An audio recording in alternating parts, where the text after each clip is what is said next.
యెషూవా Messiah నామంలో మీ అందరికీ shalom.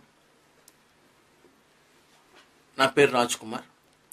చాలా విషయాలు బైబిల్లోంచి అనేకమైన మర్మాలు నేను తీసి మీకు చెప్పడం జరిగింది గతంలో.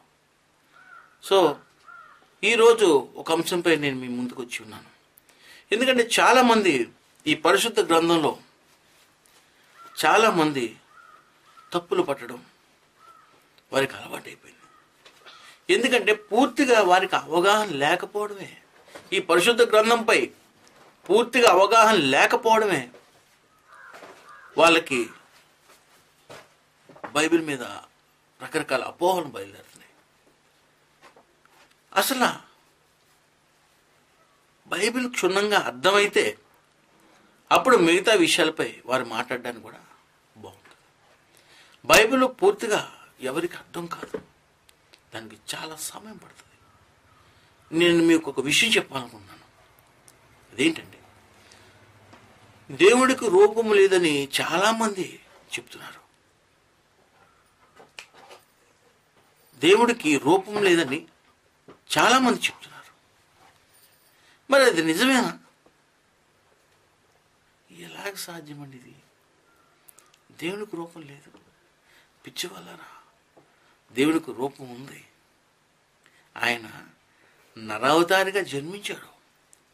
ఆయన ఎలోహిముగా ఉన్నప్పుడు నీవు చూడలేవు, ఎవరూ చూడలేదు. కాబట్టే ఆయన నరావతారిగా ఈ భూమి మీదకి వచ్చాడు. తండ్రి కుమారుడుగా ఈ భూమి మీదకి వచ్చాడు. మరి నరావతారం ఎత్తిన వాడికి నరుని యొక్క రూపం ఉండదా? ఉండాలి కదా. మరి అయితే ఆయన ఎలా ఉన్నాడు అన్నది మనకు తెలియాలి. నరావతారం ఎత్తిన వ్యక్తి రూపం ఉంది, ఇప్పుడు మనకు తెలిసింది. ఆ రూపం ఏ రకంగా పోలి ఉంది? మనం ఫోటోల్లో చూసినట్టు, క్యాలెండర్లో చూసినట్టు ఇలాగా దీనంగా ఉన్నట్టుందా? గొర్రె పిల్లని ఎత్తుకుని వెళ్తున్నట్టుందా? సాత్వికంగా ఉందా? కోపంగా ఉందా? రౌద్రంగా ఉందా? ఎలాగుంది? ఆయన ఏ రూపం ధరించుకొచ్చాడు? నర రూపమే. ఎలా ఉన్నాడు?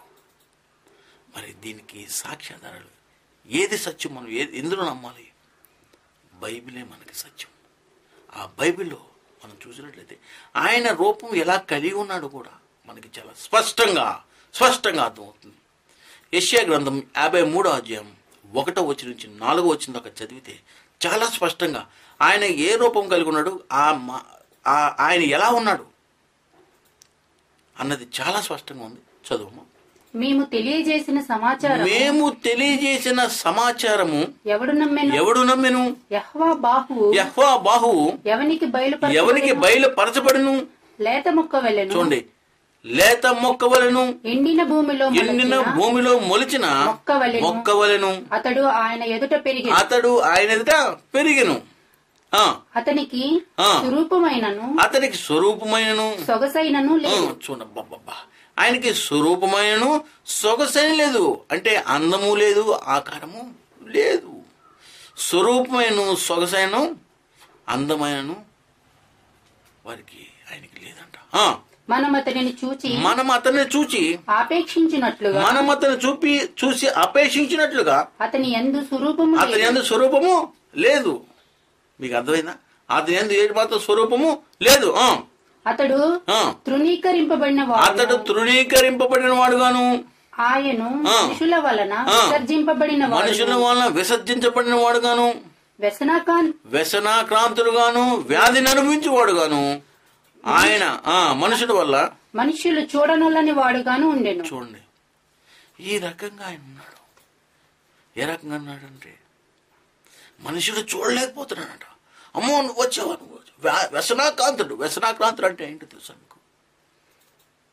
ఒక అలవాట్లు. ఇతడు పలాదానికి వ్యసనం అయిపోయిందిరా, పలాదానికి అలవాటు పడిపోయాడు. వ్యసనాక్రాంతుడు గాను, వ్యాధిని అనుభవించేవాడు గాను. వ్యాధి కురూపిని మనం చేర్చుకోగలమా?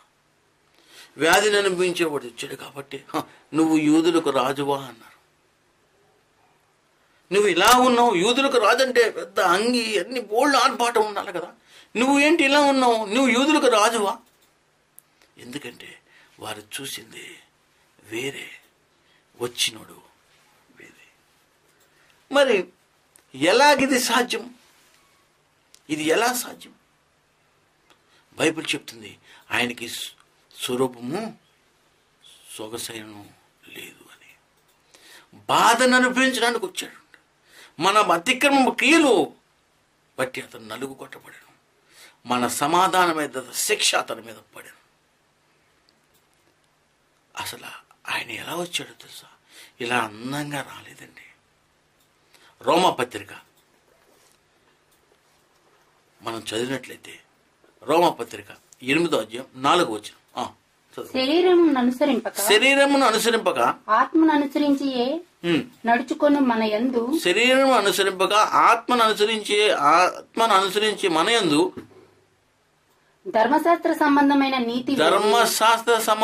నీతి విధి నెరవేర్చబడవలనని పాప పరిహారము నిమిత్తము తండ్రి తన సొంత కుమారుని పాప శరీరాకారముతో పంపి. అదనమాట అండి. చూడండి, తండ్రి తన సొంత కుమారుని పాప శరీరాకారంతో పంపాడంట. పాప శరీరాకారంతో పంపాడంట. అదే రకంగా చదువు. ఆయన శరీరమందు పాపమునకు శిక్ష విధించాడు. చాలు. చూడండి, దేవుడు తన సొంత కుమారుని, తండ్రి తన సొంత కుమారుని పాప శరీరాకారంతో పంపాడు. ఎందుకు ఈ పాప శరీరాకారం కావాల్సి వచ్చింది? ఆయన నీతిమంతుడు, పరిశుద్ధుడు కదా. మరి ఎందుకు పాప శరీరాకారం కావాలి? పాపును రక్షించడానికి వచ్చాడు. ఆయనకు అందము అక్కర్లేదు. అందము కేవలం నిష్ప్రయోజనం. అందముతో ఆయనకు పని లేదు. ఆయన ఎలా ఉన్నాడు అనేది కాదు, మన పాపను భరించడానికి వచ్చాడు. మన పాపను మాను మీద మోసుకెళ్ళడానికి వచ్చాడు. ఫిలిప్పీ పత్రిక 2వ అధ్యాయం చదువు. యెషువామెస్సైనకు 2వ అధ్యాయం ఎంత? 2వ అధ్యాయం 6వ వచనం. యెషువామెస్సైనకు కలిగిన ఈ మనస్సు, చూడు, యెషువామెస్సీకు కలిగిన ఈ మనస్సు మీరును కలిగి ఉండుడి. ఆయన తండ్రి స్వరూపము కలిగిన వాడై ఉండి తండ్రితో సమానముగా ఉండుట విడిచిపెట్టకూడని భాగ్యమని ఎంచుకొనలేదు. చూడండి, కానీ మనుషుల పోలికగా పుట్టి దాసుని స్వరూపము ధరించుకొని తను తానే రిక్తునిగా చేసుకున్నాం. నిజంగా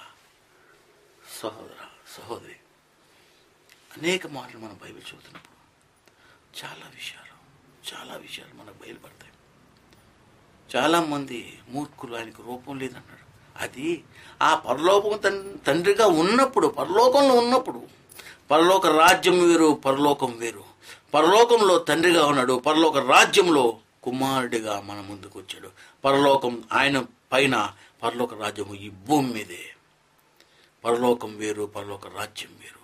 ఆయన తండ్రి యొక్క పరలోకంలో తండ్రిగా ఉన్నాడు. తండ్రి యొక్క కుమారుని యొక్క రాజ్యంలో, పరలోక రాజ్యంలో కుమారుడిగా మన మధ్యకు వచ్చాడు. అందుకే ఆయన అంటున్నాడు, మెసేజ్ వచ్చిన శిష్యులకి, పరలోక రాజ్యం మీ యొద్దకు వచ్చి ఉన్నదని చెప్పండి అంటున్నాడు. సో ఆయన మన యొద్దకు వచ్చినప్పుడే ఆ యొక్క రాజ్యం ఇక్కడ స్థాపించడానికి వచ్చాడు. అందుకే నేను యూదులకు రాజును అని చెప్పాడు. వేరే వారికి కాదే. ఆయనకు రూపం ఉంది, రూపం లేదని అనేకులు, బైబిల్ జ్ఞానం తెలియని వారు రూపం లేదు అని నాతో వాదించారు. వారు నోరు మూసుకుని తిరిగి వెళ్ళిపోయారు. నా బైబిలే సమాధానం చెప్పింది. దానికి బైబిలే సాక్షి. ఈ బైబిలే, ఈ హోలీ బైబిలే దానికి సమాధానం చెప్పింది. అటువంటి వారి మూర్ఖుల నోరు మూయించింది కేవలం ఈ బైబిలే. ఎవరో నా తండ్రికి, నా కుమారుడికి, ఆయన తండ్రి యొక్క కుమారుడికి రూపం లేదని ఎవరు ప్రూవ్ చేయగలరు? రండి బైబిల్తో మాట్లాడతానంటే వారు బైబిల్ ముందు నిలవలేక వెనక్కి తిరిగి వెళ్ళిపోయారు. సో ఆయనకి నరావతారితోని కుమారుడు ఖచ్చితంగా నరావతారం ఎత్తాడు. తండ్రి ఎలోహిమే యెషువాగా ఈ భూమి మీదకి వచ్చాడు. యెహోవాయే యెషువాగా ఈ భూమి మీదకి వచ్చాడని మరొకసారి నేను మీకు చెప్తాను. ముగ్గురు కాదు, ఒక్కడే.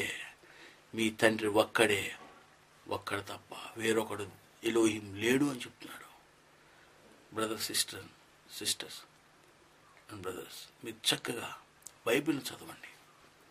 బైబిల్ చదివితే క్షుణ్ణంగా బైబిల్ అర్థం అవ్వాలి మీకు. అది అర్థమయ్యేంత వరకు చదవాలి. కానీ బైబిల్ మనం 4 సార్లు చదివేసాం, 5 సార్లు చదివేసాం అనేది ఇక్కడ కుదరదు. బైబిల్ రోజుకు ఒక అధ్యాయం మీరు ఖచ్చితంగా చదవాలి. అది చదివిన ప్రతి అధ్యాయం మీ మనసులో ఉంచుకోవాలి.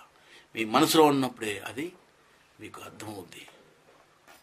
పూర్తిగా ఆయన వైపు తిరిగితే మీకు అనేకమైన విషయాలు, మర్మాలు మీకే ఆ పరలోక తండ్రి తెలుస్తాడు. మీ అందరికీ యేషువా మెస్సీయ నామములో షలోమ్.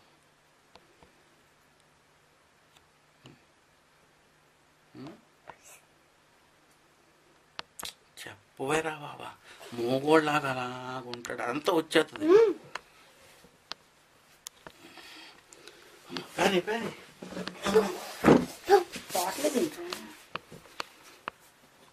అంత వచ్చేది బయటికి తీయాలి.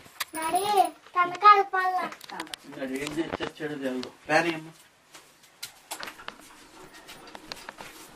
వెళ్ళిపోవడం